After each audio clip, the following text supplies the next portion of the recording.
Hello, I'm Thelma Johnson, President of the Martha's Vineyard branch of the Association for the Study of African American Life and History. The theme for 2018 is African Americans in Times of War. We will be having a conversation with Dr. Robert Tankard, who is a military veteran. He will share with us some of the details that happened while he served in the military. We're very happy to have him, and we hope you enjoy all of the good things that he has done to make America safe. Hello, Bob, and welcome to this talk about your military service. We are so happy that you agreed to do this. Thelma, this has been a pleasure. It'll be a pleasure to do this. Okay. Now, the first question is, were you drafted or did you enlist? No, I enlisted with 10 other guys from the Vineyard right after high school. Okay. And we enlisted, and about 3 or 4 weeks later, we got our draft notices.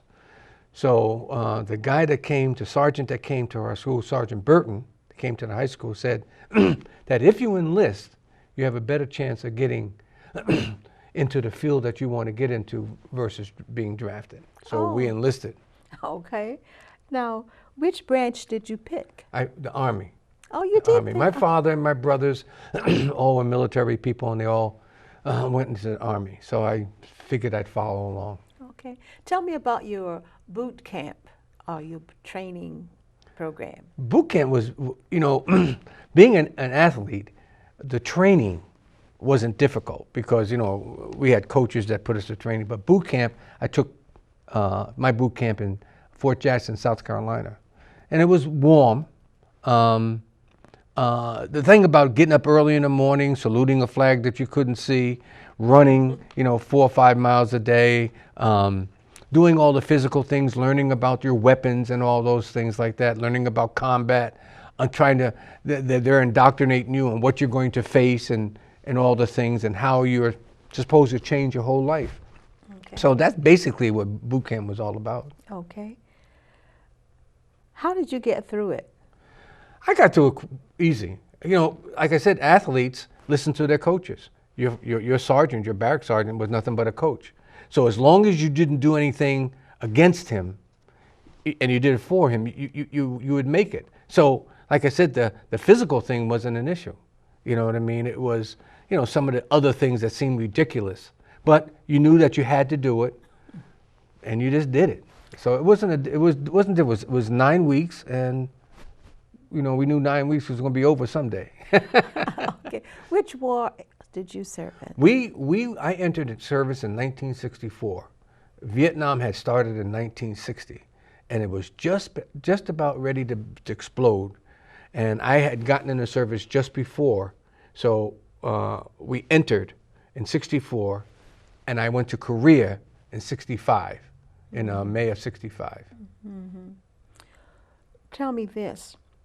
What was your job assignment while you were in the service? I was in the medical unit, and my job was a comptroller. I bought all the medical supplies for hospitals, all the drugs, all the furniture, and everything. We bought that.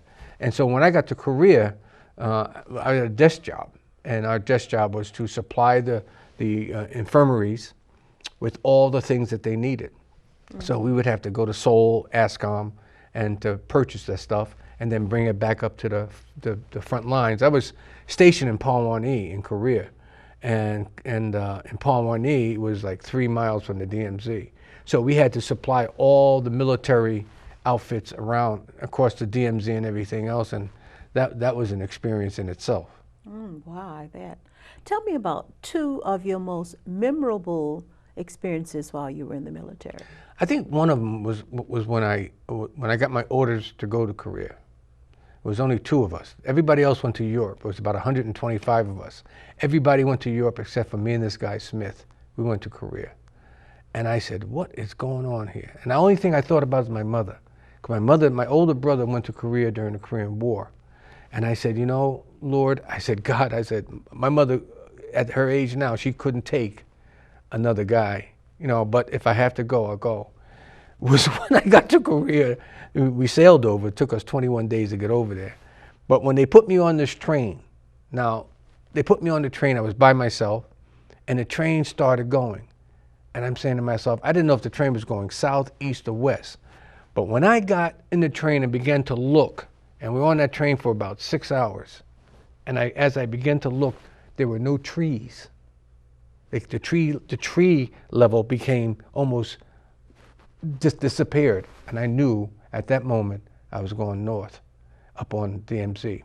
And when we got up there, yeah, I was up in the 2nd Infantry Division on the DMZ, medical unit. Okay. When you were in the service, tell me this, how did you stay in touch with your family? Well, it was 2 ways. You know, I always thought that maybe I could speak on the East Coast.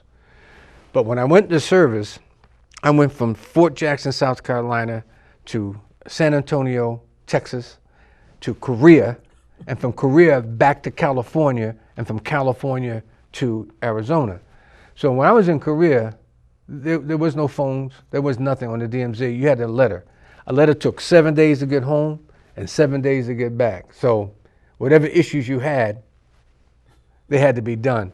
When I was in California, you could call, you know. But I only got home 3 times in my 3 years in the military because I was so far away. And I was gone from January 1st of 1965.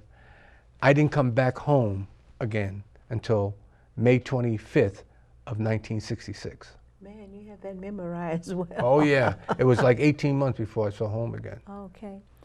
Do you recall any very funny or humorous things that happened to you while you were in the service?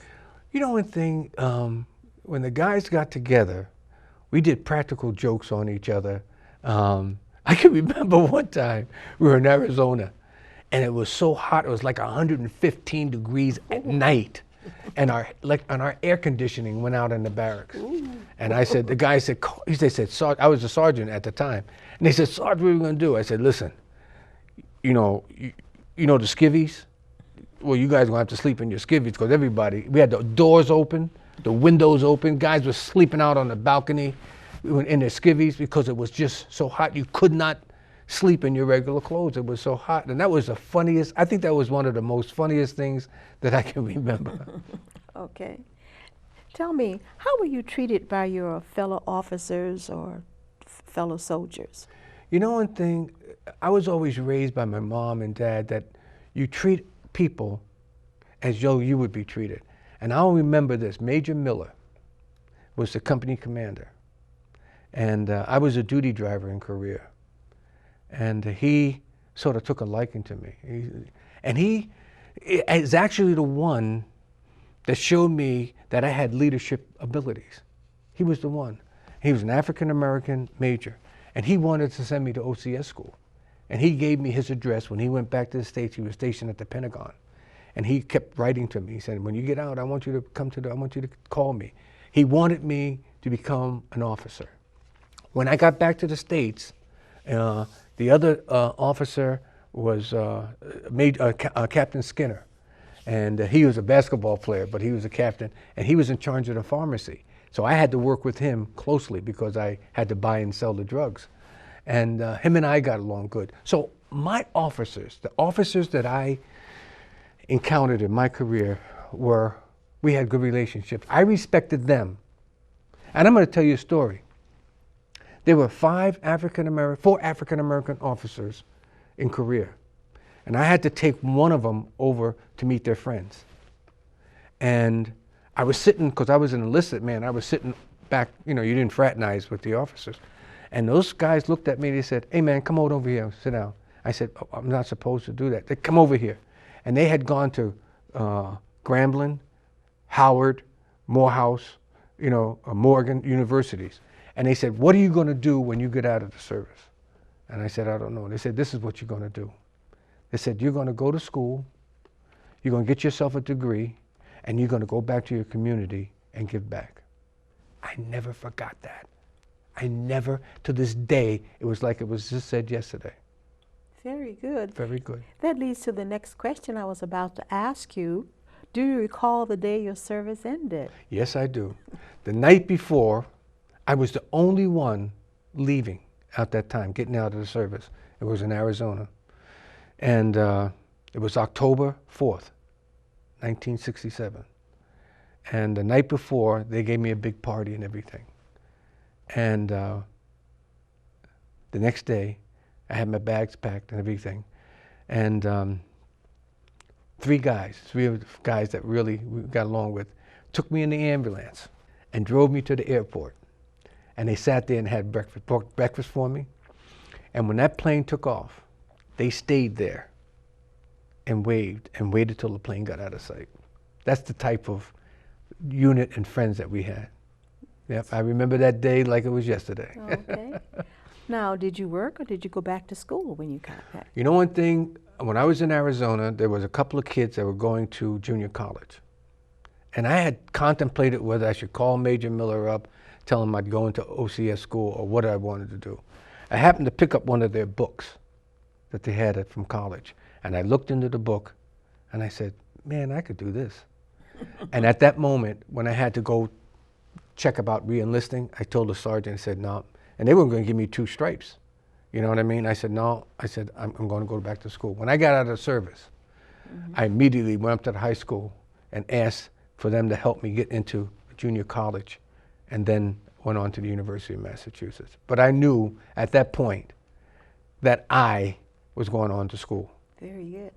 Did the GI Bill support your education? They paid me for 4 years, and I knew I had just 4 years, and I wasn't going to do anything to extend that 4 years, because that meant that I would have to pay.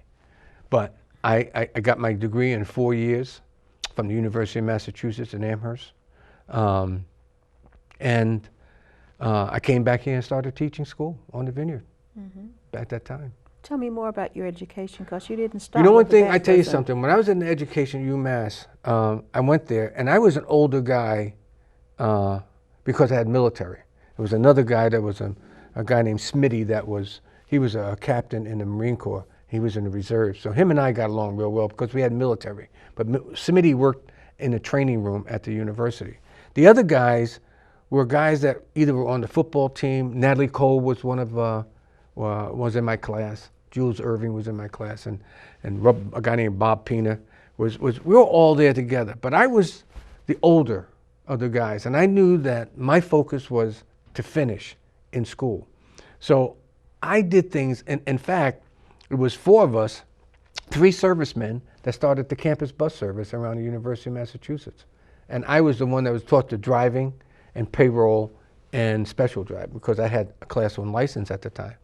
But my experiences in school was I met good professors, I learned, and I knew if I hadn't had my mom, my dad, my family, and my athletic career, I don't know if I could have made the challenge. But my military time made me the man. Okay. And after you finished your bachelor's, where did you do your master's work? I came back here, and I married my wife, had a couple of kids, and I said to myself, I didn't want to just be a teacher all my life. I wanted to be a teacher, but not in the same realm as being an educator like that. And I wanted to be an administrator. So I started going back to the Bridgewater, at that time it was Bridgewater State College, for my master's degree in school administration. And I was going back, piece by piece. And then in 1985, I said, nah, this is crazy. I got to finish this up. So I would go, and then one summer I went all summer. And Joe Thibodeau and I graduated in that February with our degree, master's degree in school administration. Okay. And then I came back, and I was still a teacher. And then in '92, I got the principal's job at West Tisbury School. And then my wife, on her way home from graduation, she says, well, how long do we have to wait for you to go for your doctorate? And I looked at her, I said, how did you know I was thinking about that? She said, because I know you. And in '96, I went back for my doctorate. And then my daughter and I graduated in '99. I graduated from Fielding Graduate University. She graduated from University of New Hampshire. I had my doctorate, and she had her bachelor's in occupational therapy. That's wonderful. Now, is there anything that I haven't asked you that you'd like to share with us? Well, you know one thing, I think that when I look at the military, and I know it's by choice now, it's no more draft, but I believe that young men and young women today can learn a lot because the military wasn't just about giving, and receiving, it was giving too. And it showed us how to give. When I was in those places in Korea, working sometimes with the orphanage, and helping people, and it taught me how to be a man. It taught me how to give, along with my mom and dad, and my brothers and sisters and the coaches. So when I look back at that, I said, if we learn to treat each other with respect and learn to give and take equally, we'd be a better society, I think. So that's my mantra is to learn to give back to that which gave to you. My educational system was good. People gave to me, and I said, I'm going to give back in some way, shape, or form. And that's what I do. Thank you so much, Bob. This has been a real pleasure. We have just finished a conversation with Dr. Robert Tankard, who is a retired administrator from the Martha's Vineyard Regional High School and the high school district. We thank you for listening to us, and we do hope that you will show your appreciation to veterans everywhere for the service that they have given to America. We thank you for tuning in.